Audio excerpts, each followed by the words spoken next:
नमस्कार दोस्तों। तो आज हम इस वीडियो में बात करेंगे कि जी ई को झा और घ कब कब पढ़ते हैं। तो उससे पहले हम वॉवल और कॉन्सोनेंट के बारे में जान लेते हैं, क्योंकि यदि आपको वॉवल और कॉन्सोनेंट के बारे में पता नहीं होगा तो आप कोई भी नियम नहीं समझ पाएंगे।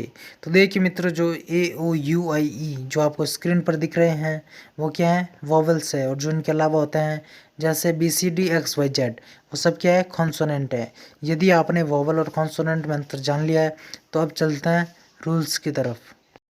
तो दोस्तों, जी ई को झ और घ कब कब पढ़ते हैं, उसके लिए मैंने इस वीडियो में जी ई को झ पढ़ने के लिए 6 नियम और जी ई को घ पढ़ने के लिए 2 नियम बताए हैं। तो दोस्तों, जी ई को झ कब कब पढ़ते हैं उसके लिए मैंने इस वीडियो में 6 नियम बताए हैं। तो आइए हम एक एक करके हम समझते हैं। तो दोस्तों, फर्स्ट रूल है कि जी ई को झ कब पढ़ते हैं। तो आइए दोस्तों, अब हम इसके फॉर्मूले को समझ लेते हैं। तो आपको इसके फॉर्मूले को याद रखना है कि एक वोवेल से पहले कुछ भी हो या फिर नहीं हो, एक वोवेल के बाद में एक कॉन्सोनेंट हो, कॉन्सोनेंट के बाद में जी कॉन्सोनेंट हो, जी के बाद में ई वोवेल हो और उसके बाद में कुछ नहीं हो, तो वहाँ पर जी का उच्चारण होगा झ। आइए दोस्तों, अब हम इसके एग्जाम्पल को देख लेते हैं। तो फर्स्ट एग्जाम्पल है ब्रिज, दूसरा एग्जाम्पल है रेंज, तीसरा एग्जाम्पल है मर्ज, चौथा एग्जाम्पल है एड्ज। आइए दोस्तों, अब हम एक बार वापस से एग्जाम्पल को समझते हैं। तो फर्स्ट एग्जाम्पल देखिए, जिसमें आई वोवेल है, उसके बाद में डी कॉन्सोनेंट है, डी के बाद में जी कॉन्सोनेंट, जी के बाद में ई वोवेल है, उसके बाद में कुछ नहीं है, तो यहाँ पर जी का उच्चारण है झ, जैसे ब्रिज। इसी प्रकार से दूसरा एग्जाम्पल देखिए, जिसमें ए वोवेल है, उसके बाद में एन कॉन्सोनेंट, एन के बाद में जी कॉन्सोनेंट, जी के बाद में ई वोवेल है और उसके बाद में कुछ नहीं है, तो यहाँ पर जी का उच्चारण है झ, जैसे रेंज। इसी प्रकार से तीसरा एग्जाम्पल देखिए, जिसमें ई वोवेल है, उसके बाद में आर कॉन्सोनेंट, आर के बाद में जी कॉन्सोनेंट, जी के बाद में ई वोवेल है और उसके बाद में कुछ नहीं है, तो यहाँ पर जी का उच्चारण है झ, जैसे मर्ज। इसी प्रकार से चौथा एग्जाम्पल देखिए, जिसमें ए वोवेल है, उससे पहले कुछ नहीं है, ए के बाद में डी कॉन्सोनेंट, डी के बाद में जी कॉन्सोनेंट है और जी के बाद में ई वोवेल है, उसके बाद में कुछ नहीं है, तो यहाँ पर जी का उच्चारण है झ, जैसे एड्ज। आइए दोस्तों, अब हम एक बार वापस से फॉर्मूले को समझ लेते हैं। तो आपको फॉर्मूला याद रखना है कि एक वोवेल से पहले कुछ भी हो या फिर नहीं हो, एक वोवेल के बाद में एक कॉन्सोनेंट हो, कॉन्सोनेंट के बाद में जी कॉन्सोनेंट हो, जी के बाद में ई वोवेल हो और उसके बाद में कुछ नहीं हो, तो वहाँ पर जी का उच्चारण होगा झ। यदि दोस्तों आपने फर्स्ट रूल समझ लिया है तो अब चलते हैं सेकंड रूल की तरफ। आइए दोस्तों, अब हम सेकंड रूल के फॉर्मूले को समझ लेते हैं। तो आपको इसके फॉर्मूले को याद रखना है कि जी कॉन्सोनेंट से पहले कुछ भी हो या फिर नहीं हो, जी कॉन्सोनेंट के बाद में ई वोवेल हो, ई के बाद में ओ वोवेल हो और ओ के बाद में कुछ भी हो या फिर नहीं हो, तो वहाँ पर जी का उच्चारण होगा झ। ये दोस्तों, अब हम एग्जाम्पल को देख लेते हैं। तो फर्स्ट एग्जाम्पल है पिजियन, दूसरा एग्जाम्पल है जियोग्राफ, तीसरा एग्जाम्पल है जियोलॉजी, चौथा एग्जाम्पल है जियो। आइए दोस्तों, अब हम एक बार वापस से एग्जाम्पल को समझते हैं। तो फर्स्ट एग्जाम्पल देखिए, जिसमें जी कॉन्सोनेंट है, उसके बाद में ई वोवेल है, ई के बाद में ओ वोवेल है, तो यहाँ पर जी का उच्चारण है झ, जैसे पिजियन। इसी प्रकार से दूसरा एग्जाम्पल देखिए, जिसमें जी कॉन्सोनेंट है, उससे पहले कुछ नहीं, जी के बाद में ई वोवेल, ई के बाद में ओ वोवेल है, तो यहाँ पर जी का उच्चारण है झ, जैसे जियोग्राफ। इसी प्रकार से चौथा एग्जाम्पल देखिए, जिसमें जी कॉन्सोनेंट है, उससे पहले कुछ नहीं, जी के बाद में ई वोवेल, ई के बाद में ओ वोवेल और ओ के बाद में कुछ नहीं है, तो यहाँ पर जी का उच्चारण है झ, जैसे जियो। ये दोस्तों, अब हम एक बार वापस से फॉर्मूले को समझते हैं। तो आपको फॉर्मूले याद रखना है कि जी कॉन्सोनेंट से पहले कुछ भी हो या फिर नहीं हो, जी के बाद में ई वोवेल हो, ई के बाद में ओ वोवेल हो, ओ के बाद में कुछ भी हो या फिर नहीं हो, तो वहाँ पर जी का उच्चारण होगा झ। यदि दोस्तों आपने सेकंड रूल समझ लिया है तो अब चलते हैं तीसरे रूल की तरफ। आइए दोस्तों, अब हम तीसरे रूल के फॉर्मूले को समझ लेते हैं। तो आपको इसके फॉर्मूले को याद रखना है कि एक वोवेल से पहले कुछ भी हो या फिर नहीं हो, एक वोवेल के बाद में जी कॉन्सोनेंट हो, जी के बाद में ई वोवेल हो, ई के बाद में कुछ नहीं हो, तो वहाँ पर जी का उच्चारण होगा झ। आइए दोस्तों, अब हम एग्जाम्पल को देख लेते हैं। तो फर्स्ट एग्जाम्पल है कॉलेज, दूसरा एग्जाम्पल है एज, तीसरा एग्जाम्पल है लीज, चौथा एग्जाम्पल है रिफ्यूज। आइए दोस्तों, अब हम एक बार वापस से एग्जाम्पल को समझते हैं। तो फर्स्ट एग्जाम्पल देखिए जिसमें ई वोवेल है, उसके बाद में जी कॉन्सोनेंट, जी के बाद में ई वोवेल है और उसके बाद में कुछ नहीं है। तो यहाँ पर जी का उच्चारण होगा झ, जैसे कॉलेज। इसी प्रकार से दूसरा एग्जाम्पल देखिए जिसमें ए वोवेल है और ए से पहले कुछ नहीं है। ए के बाद में जी कॉन्सोनेंट, जी के बाद में ई वोवेल है और उसके बाद में कुछ नहीं है। तो यहाँ पर जी का उच्चारण है झ, जैसे एज। इसी प्रकार से तीसरा एग्जाम्पल देखिए जिसमें ई वोवेल है, ई के बाद में जी कॉन्सोनेंट, जी के बाद में ई वोवेल, उसके बाद में कुछ नहीं। तो यहाँ पर जी का उच्चारण है झ, जैसे लीज। इसी प्रकार से चौथा एग्जाम्पल देखिए जिसमें यू वोवेल है, यू के बाद में जी कॉन्सोनेंट, जी के बाद में ई वोवेल, उसके बाद में कुछ नहीं है। तो यहाँ पर जी का उच्चारण है झ, जैसे रिफ्यूज। आइए दोस्तों, अब हम एक बार वापस से फॉर्मूले को समझ लेते हैं। तो आपको इसके फॉर्मूले को याद रखना है कि एक वोवेल से पहले कुछ भी हो या फिर नहीं हो, एक वोवेल के बाद में जी कॉन्सोनेंट हो, जी के बाद में ई वोवेल हो, ई के बाद में कुछ नहीं हो, तो वहाँ पर जी का उच्चारण होगा झ। यदि दोस्तों आपने तीसरा रूल समझ लिया है तो अब चलते हैं चौथे रूल की तरफ। आइए दोस्तों, अब हम चौथे रूल के फॉर्मूले को समझ लेते हैं। तो आपको इसके फॉर्मूले को याद रखना है कि जी कॉन्सोनेंट से पहले कुछ नहीं हो, जी कॉन्सोनेंट के बाद में ई वोवेल हो, ई के बाद में एन कॉन्सोनेंट हो, एन के बाद में कुछ भी हो, तो वहाँ पर जी का उच्चारण होगा झ। आइए दोस्तों, अब हम एग्जाम्पल को देख लेते हैं। तो फर्स्ट एग्जाम्पल है जेंटल, दूसरा एग्जाम्पल है जनरल, तीसरा एग्जाम्पल है जीनियस, चौथा एग्जाम्पल है जीनी। ये दोस्तों, अब हम एक बार वापस से एग्जाम्पल को समझते हैं। तो फर्स्ट एग्जाम्पल देखिए जिसमें जी कॉन्सोनेंट है, उससे पहले कुछ नहीं है, जी के बाद में ई वोवेल है, उसके बाद में एन कॉन्सोनेंट है। तो यहाँ पर जी का उच्चारण है झ, जैसे जेंटल। इसी प्रकार से दूसरा एग्जाम्पल देखिए जिसमें जी कॉन्सोनेंट है, उससे पहले कुछ नहीं, जी के बाद में ई वोवेल है, उसके बाद में एन कॉन्सोनेंट है। तो यहाँ पर जी का उच्चारण है झ, जैसे जनरल। इसी प्रकार से तीसरा एग्जाम्पल जीनियस, चौथा एग्जाम्पल जीनी। आइए दोस्तों, अब हम एक बार वापस से फॉर्मूले को समझ लेते हैं। तो आपको इसके फॉर्मूले को याद रखना है कि जी कॉन्सोनेंट से पहले कुछ नहीं हो, जी कॉन्सोनेंट के बाद में ई वोवेल हो, ई के बाद में एन कॉन्सोनेंट हो, एन के बाद में कुछ भी हो, तो वहाँ पर जी का उच्चारण होगा झ। यदि दोस्तों आपने चौथा रूल समझ लिया है तो अब चलते हैं पांचवें रूल की तरफ।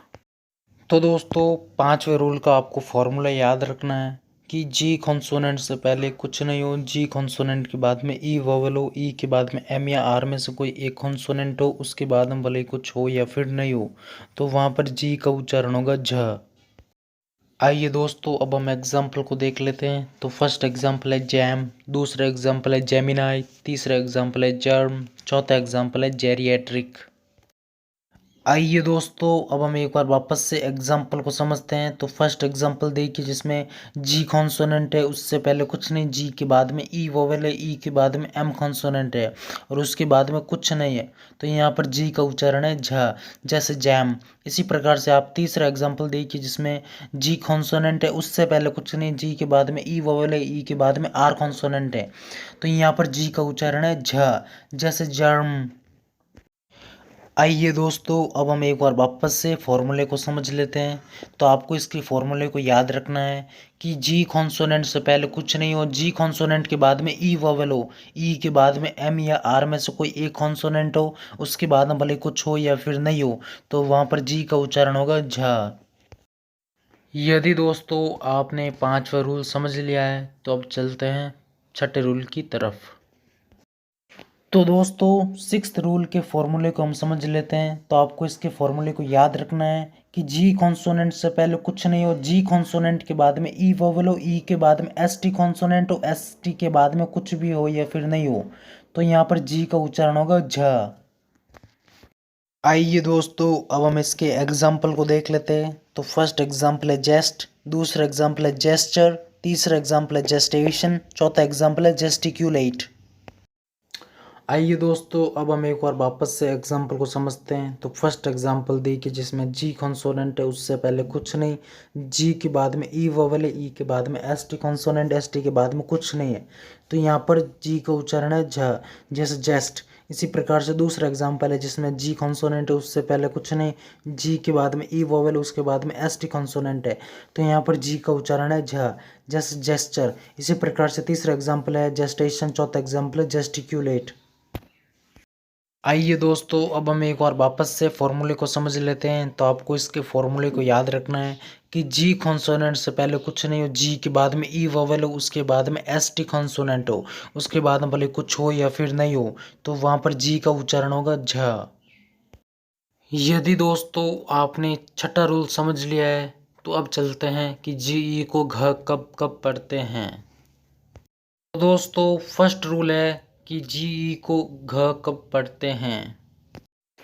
तो आइए दोस्तों, अब हम इसके फॉर्मूले को समझ लेते हैं। तो आपको इसके फॉर्मूले को याद रखना है कि जी कॉन्सोनेंट से पहले कुछ नहीं हो, जी के बाद में ई वोवेल हो, ई के बाद में ए यू आई, इन तीनों में से कोई एक वोवेल हो, उसके बाद में भले कुछ भी हो तो वहाँ पर जी का उच्चारण होगा घ।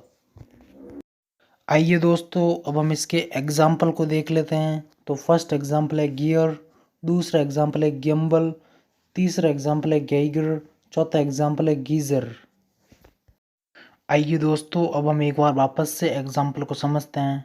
तो फर्स्ट एग्जाम्पल देखिए जिसमें जी कॉन्सोनेंट है, उससे पहले कुछ नहीं है, जी के बाद में ई वोवेल है, उसके बाद में ए वोवेल है, तो यहाँ पर जी का उच्चारण है घ, जैसे गियर। इसी प्रकार से आप दूसरा एग्जाम्पल देखिए जिसमें जी कॉन्सोनेंट है, उससे पहले कुछ नहीं, जी के बाद में ई वोवेल है, ई के बाद में यू वोवेल है, तो यहाँ पर भी जी कॉन्सोनेंट का उच्चारण है घ, जैसे गिम्बल।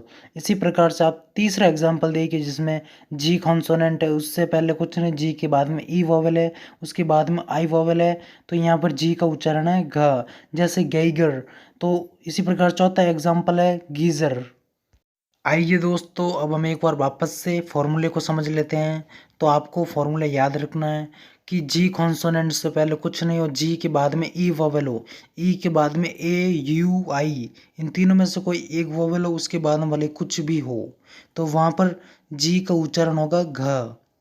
यदि दोस्तों आपने फर्स्ट रूल समझ लिया है तो अब चलते हैं सेकंड रूल की तरफ। आइए दोस्तों, अब हम सेकंड रूल के फॉर्मूले को समझ लेते हैं। तो आपको इसके फॉर्मूले को याद रखना है कि जी कॉन्सोनेंट से पहले कुछ नहीं हो, जी कॉन्सोनेंट के बाद में ई वोवेल हो, ई के बाद में टी या फिर सी के या फिर एल प्लस एल के अलावा कॉन्सोनेंट हो, और उसके बाद में भले कुछ हो या फिर नहीं हो तो वहाँ पर जी का उच्चारण होगा घ। आइए दोस्तों, अब हम इसके एग्जाम्पल को देख लेते हैं। तो फर्स्ट एग्जाम्पल है गेट, दूसरा एग्जाम्पल है गेक, तीसरा एग्जाम्पल है गेल्ड, चौथा एग्जाम्पल है गेल्ट।